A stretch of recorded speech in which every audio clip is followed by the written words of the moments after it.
This is Keen On, the daily now.tv chat show with some of the world's leading thinkers and writers. Hello everybody, it is Saturday the 29th of July 2023. We've had a rather miserable day so far. We've done shows on global warming, how we're all boiling alive in the ocean. We've also done shows on mafia violence and dirty money. But it's the weekend, so there is a little bit of good news. I have quite a story for you. Back in 2012, a man called Lloyd Devereux Richards, who was a lawyer back then with some experience of murder cases and murder trials, wrote a book called Stone Maidens. He published it through Amazon. It was put on Amazon in November 2012. Didn't sell very well, handful of copies, who knows how many. And then 11 years later, it's quite a story. His daughter, Marguerite, who lives up the road in Montpelier, Vermont, posted a 16-second TikTok announcing that her father spent 14 years writing a book. He worked full time. His kids came first, but he made time for his book. It's a very cute video. And she wrote, I'd love for him to get some sales. He doesn't even know what TikTok is. I don't know what TikTok is. Who knows what TikTok is? Anyway, she went to bed. A few hundred people watched it on TikTok. When she got up, there were 700,000 views. The rest, of course, is inevitable. In the end, 42 million views. And the book became or has become a bestseller on Amazon. I think it reached #1. And now there's a follow-up, Maidens of the Cave, featuring the same characters from Stone Maidens. And I'm thrilled and honored that both Lloyd Devereux Richards, the author, and his daughter, Marguerite Richards, are joining us from Montpelier, Vermont. Lloyd, I hope you're giving your daughter some of the proceeds from all these sales, are you? Absolutely. Absolutely. Did she get an agent? What kind of negotiation did she engage in? Well, she reminded me that when this went crazy, like you just spoke to, 40 some odd million views. 57. 57? Yeah. Wow, it's jumped already. It's incredible. I said we split everything, and she and I are doing that. Well, it's a wonderful story, Marguerite. You're presented in the media. You've been on the Today Show, you've been on NPR, and now you're on Keen On, the biggest media show, of course, on the internet. You're presented as a social media person. What kind of background do you have? I mean, I know before the pandemic, you were a teacher. Are you a hardcore social media person, or were you just having fun on TikTok? I was definitely just having fun on TikTok. I like consuming it. But my dad uses writing for his storytelling, and I love taking pictures and making videos casually. I've never done anything like this before, of course, but I love taking photos and videos. So I do have an interest in that casually. And I have to say that your dad is incredibly photogenic. I mean, he looks as if he's already a Hollywood actor. Oh, that's so kind of you. I agree. I think he's really fun for me to make videos with and take pictures of. That's for sure.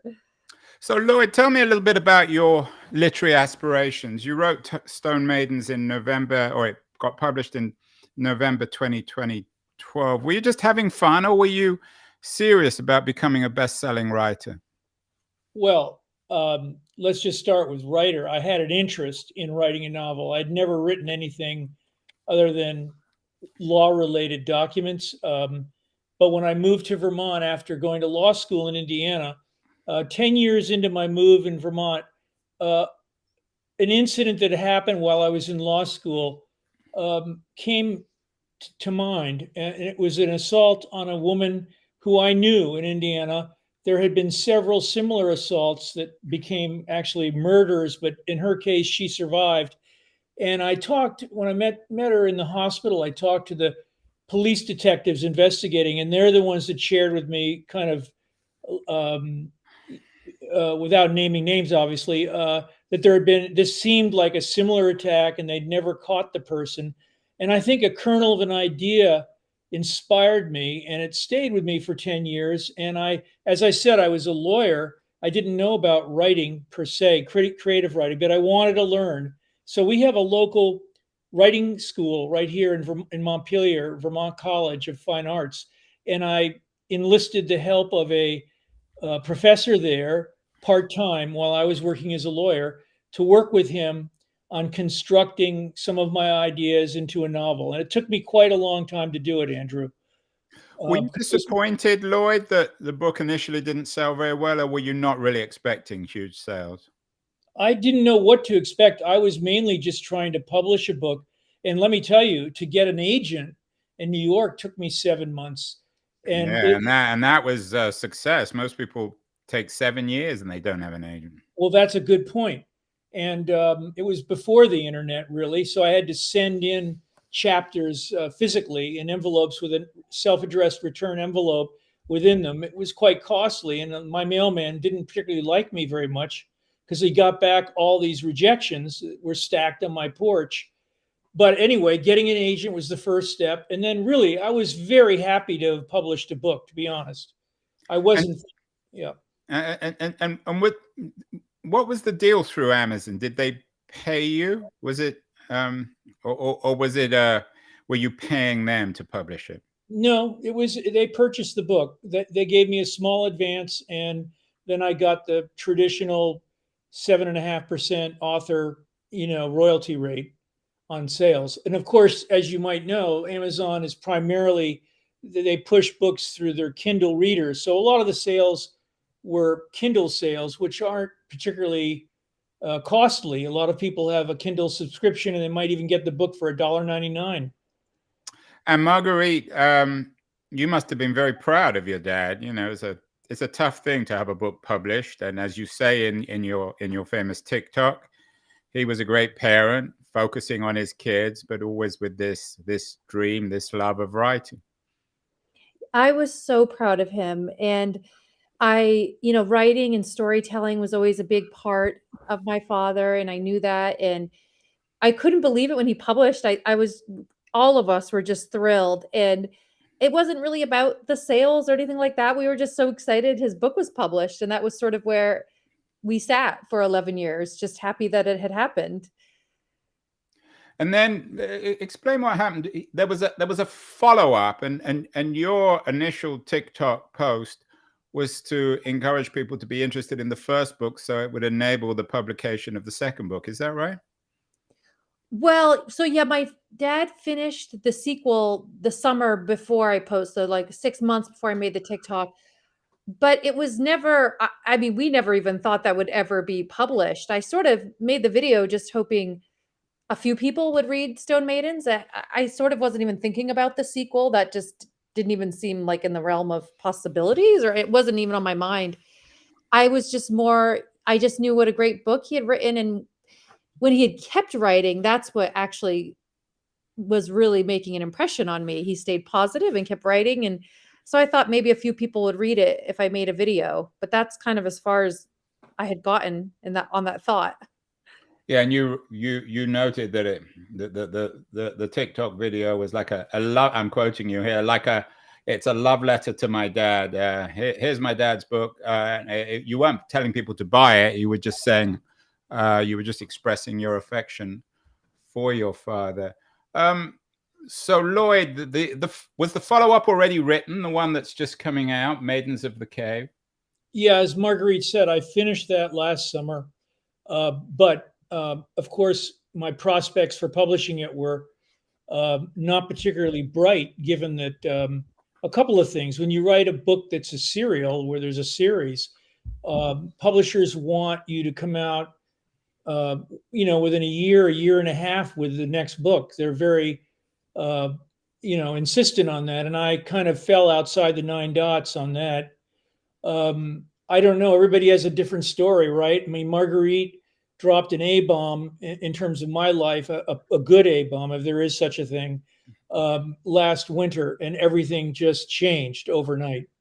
Yeah, I think we should call it a T-bomb, a TikTok bomb, Yeah, or a I TT think you're bomb. right. I used the wrong metaphor there. Tell me a little bit about the main character in the two books, a forensic anthropologist called Christine Prusik. How Well, did you come up with her?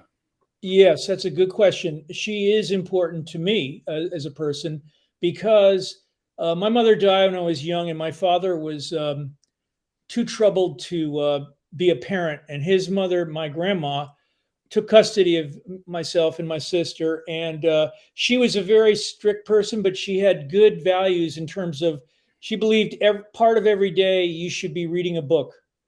And she instilled that in me. And she did it herself. And she was very intelligent. She was creative. She designed her own house. She had sheep. I would help her card the wool. She'd make it into yarn with a spinning wheel and then weave things. She was very creative and intelligent. And therefore, it just over time, when I became an adult and onward in my life, I was so inspired by her and my belief that I may be wrong, but women have a stronger intuition and are more intelligent than men by and large, I believe. They're not as gripped by aggression. I'm sure, Marguerite, you disagree with that, don't you? Not at all. Did you ever meet your grandmother? I did not. No, she died. I guess this was your great grandmother. It was my great grandmother. That's right. Yeah. No. She died before I was born, I believe, or I was a tiny baby. Not to my recollection. And Lloyd, you grew up in Vermont. No, I grew up outside of New York. My grandmother lived in Rye, New York, and I moved to Vermont, though, many years, over 40 years ago. I've been here a long time. I took a job as a lawyer here. It was with a small life insurance company. I was a regulatory lawyer. What do you think this, I don't want to sound cynical, but probably by nature I am. What do you think this suggests about the sale of books? I mean, I've looked at the book. You're a good writer, but how can you go from a book that's entirely unknown and ignored by a reading public to one that is #1 on Amazon, getting 50 or 60 million views on TikTok? What does that suggest, Lloyd, in your mind, about why some books succeed and others fail? Well, I think my daughter, for one, has hit on the importance of marketing. And I think a lot of publishers, while authors have tried to use TikTok to some degree, my daughter has an understanding of how you reach people and to reach people's hearts. And like you were saying initially, Andrew, this idea that the first TikTok video was a love letter to her father. I believe that her emotional connection with me came through, and I think that's, at least as far as the internet part of it goes, that's key. So obviously, marketing a book is very important. There's a lot of good writers out there who don't get the attention they should, and I tried to pay it forward on the Today Show. I named 3 other Vermont authors I know that are excellent. And yeah, I saw that. Well, maybe we can get into those 3 a little bit later. Yeah. Okay. Marguerite, what did it tell you? I mean, you must have been a little bit disappointed that your father's book didn't sell more. Is it all about marketing? Is it the people who win in publishing or in politics or in commerce? Are they the ones who have mastered online social media marketing? Well, not necessarily. It doesn't necessarily have to be that route, but if someone doesn't know about a book or a movie or a piece of art, then they can't enjoy it. It's sort of just getting it in front of people. And in today's world, that is the internet and that is social media, and specifically TikTok. But some artists and writers and poets aren't discovered till long after they're dead, even, and then they're appreciated. It's just a matter of finding those gems. And so TikTok is an incredible tool to be discovered, no matter what your craft is. It just helps put you in front of other human beings. That's all it is. It's not better or worse, or, doesn't indicate what kind of an artist or writer you are. It's just being discovered easily. Stone Maidens is now on TikTok. I'm sure many of the people listening to this will already followed you on TikTok. How much work now do you put into the marketing? I assume you still do it. There are many more videos. Yeah, we post a few times a week, and we're sort of, we enjoy it, and we enjoy connecting. We have wonderful connections we've made through the app. And so, yeah, whenever we're sort of inspired, or usually it's me, I get inspired to share some part about me and my dad, or his book, or our relationship, or to help inspire others. That's actually one of our favorite things to do, because there's no worse feeling than thinking you're behind, or you've missed out, or you took too long. And my dad is the perfect story of that. I mean, nobody saw this coming, and he's 75, and that has given so many people on Book Talk that push to keep going that they needed. So yeah, we get together, and we will, as long as we still feel like doing that. And so far, it's been a really fun thing for us to do together. We actually love it. Threads, of course, just launched, the TikTok competitor from Instagram, Facebook. Yeah. And there's Twitter, of course, which has now been renamed X. Are you on the other platforms, or you just focus on TikTok? We have an Instagram, and we just started Threads, although we don't post on there a whole lot. But we post on our Instagram page and our TikTok primarily. Lloyd, what do you make of the social media generation? Do you worry about attention? Do you worry about some of the ways in which the Surgeon General, for example, warned about kids these days being lonely and alienated because of social media? Well, at least the ones I've seen respond to these videos my daughter has made, the comments that you see. I don't have the app, she does. But the comments show me and give me so much hope for the young generation, because they are reading books and they love my book. And that's has a powerful effect on me. It's caused me this spring, Andrew, to write a third installment, making it a trilogy. But it's because there's so many comments, people that enjoy the book, that directly connect. And I just can't tell you how wonderful an effect that has had on me as a writer and a person. What about the effect, Lloyd, of going from being an unknown, anonymous, essentially half self-published author on Amazon, to being a big-time writer? I assume that the folks at HarperCollins, who are publishing this book, gave you a nice advance. Is there a difference? Is it better or worse to be a mainstream, big-time publishing sensation as a writer? Well, of course, I have to say it's better, because it's opening doors for me and my daughter. I'm very pleased. I can't be happier. We've got foreign books coming out in various countries. It's exciting. My daughter's even working with a couple of people in Italy that are so enthusiastic. They've published a hardback version of Stone Maidens. And oh my God, you're going to have to go to Italy. That would be awful, won't it? It's a beautiful copy. They've sent us a copy. And HQ in England is publishing Maidens of the Cave. They've really enjoyed working with my daughter and I to produce some videos. It's wonderful. And like I said, I tried to pay it forward a little on the Today Show, and even here in my home state of Vermont, helping some other writers I know. I don't know how to explain this phenomenon. It happened. It's so mind-boggling to me still. I don't really understand social media that well, but I'm very happy for the result, of course. Was there a particular, sorry, Marguerite, go on. I was going to say, it's brought so much joy too. We found a really positive community. So it's been a lot of fun. I'd say it's been a very positive experience for us. Lloyd, you've been everywhere. As I said, you were on the Today Show, NPR, been in all the newspapers. Was there one particular media appearance that thrilled you when you dreamt of being a famous writer? Did you want to be in the New York Times, the Washington Post, television, radio, NPR? Well, There was a gentleman, I think Sir James in England, BBC. He gave Mm. us a beautiful interview. I mean, I really enjoyed it. He was a very good interviewer. I remember that one in particular. But you're right. In the beginning, it was a bit hectic because it came out and it sort of stunned everybody. We had a lot of media contacting us. I'm not quite sure what you wanted me to say. I think all of them have been wonderful, though. It's just been just such like I was saying, a positive, fun experience for us. It's hard to pick. It's all been such a gift.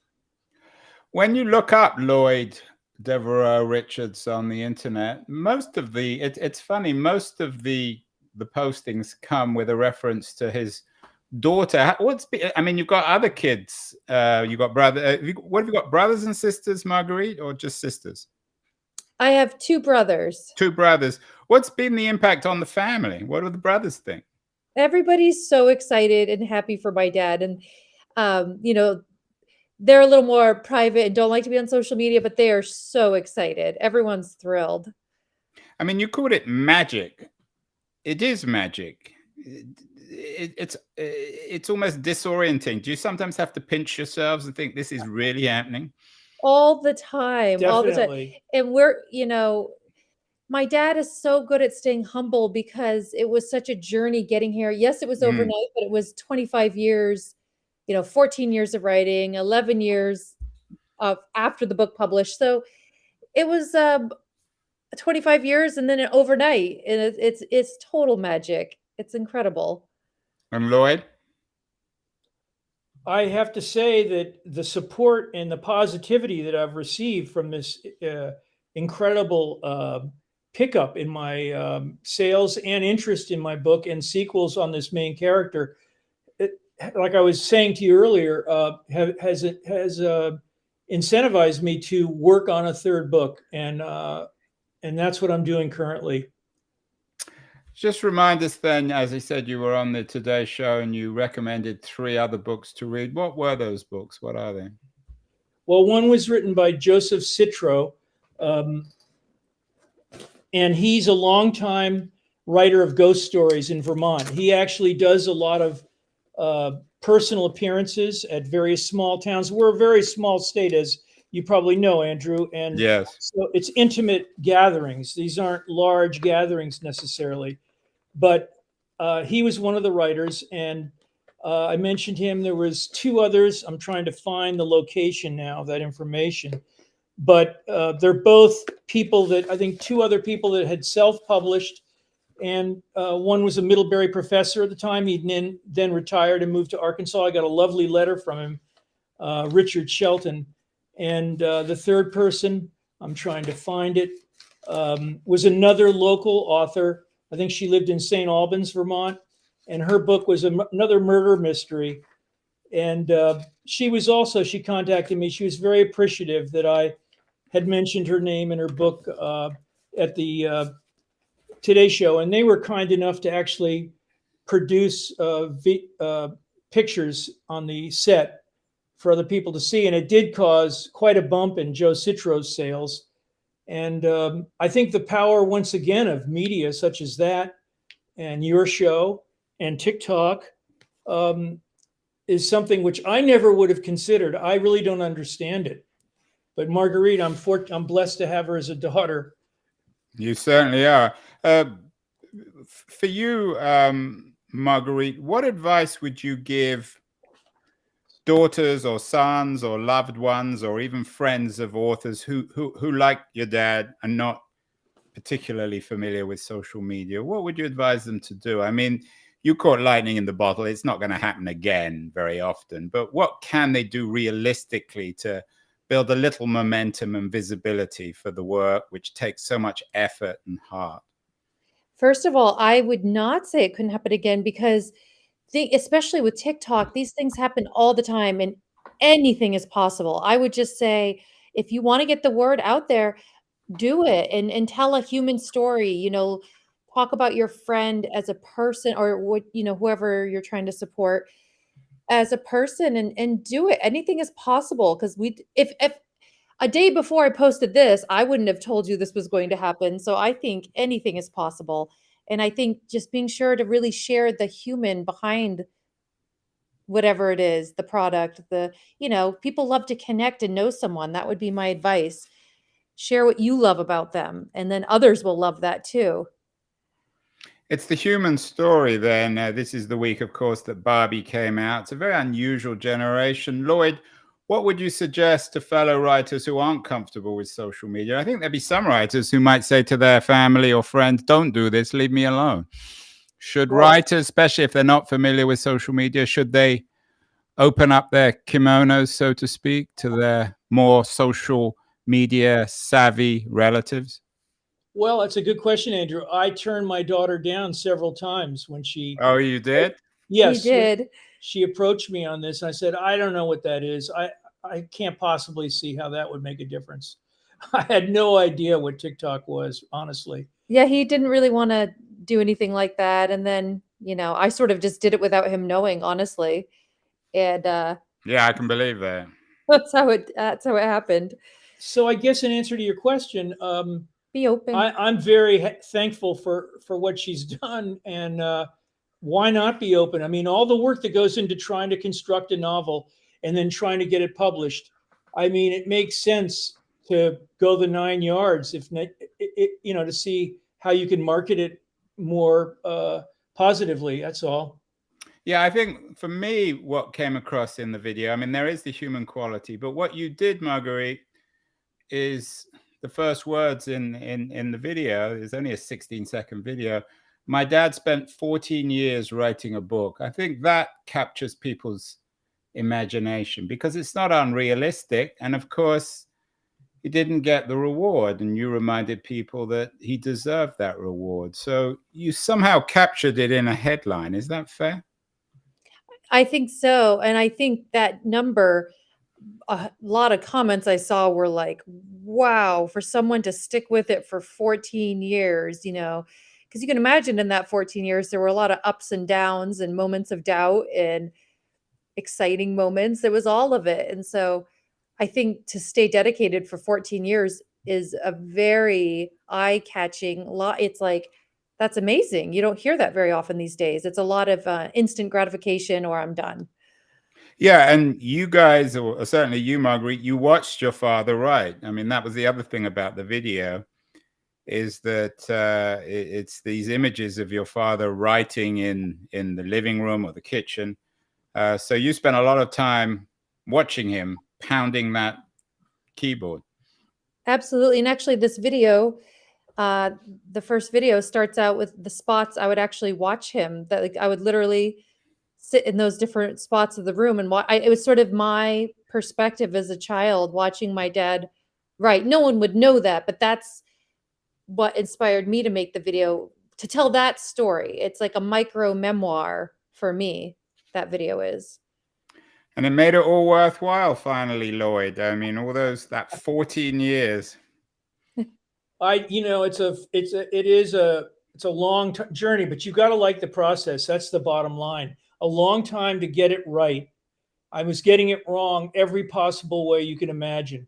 And I stuck with it because the process intrigued me, and it still does. And the craft, do you feel that you've really mastering the craft of writing fiction, of thrillers? From my end of it, from where I was, definitely. I've improved. I can see I focus better. I've learned a few things that I've adopted in my strategy for trying to figure out this third book. Well, I think we should end. Oh, we can't end with. I was going to end with the TikTok, but we can't do that. So congratulations, Lloyd. We'll have to have you back with the third book, but I think the second book's going to be very successful. And even bigger congratulations to Marguerite, your daughter. As your manager and agent and publicist, she's done a remarkable job. Are you available for hire, Marguerite? I have my hands full right now, but thank you so much, Andrew. That really means a lot to us. It does, Andrew. I appreciate your interview very much.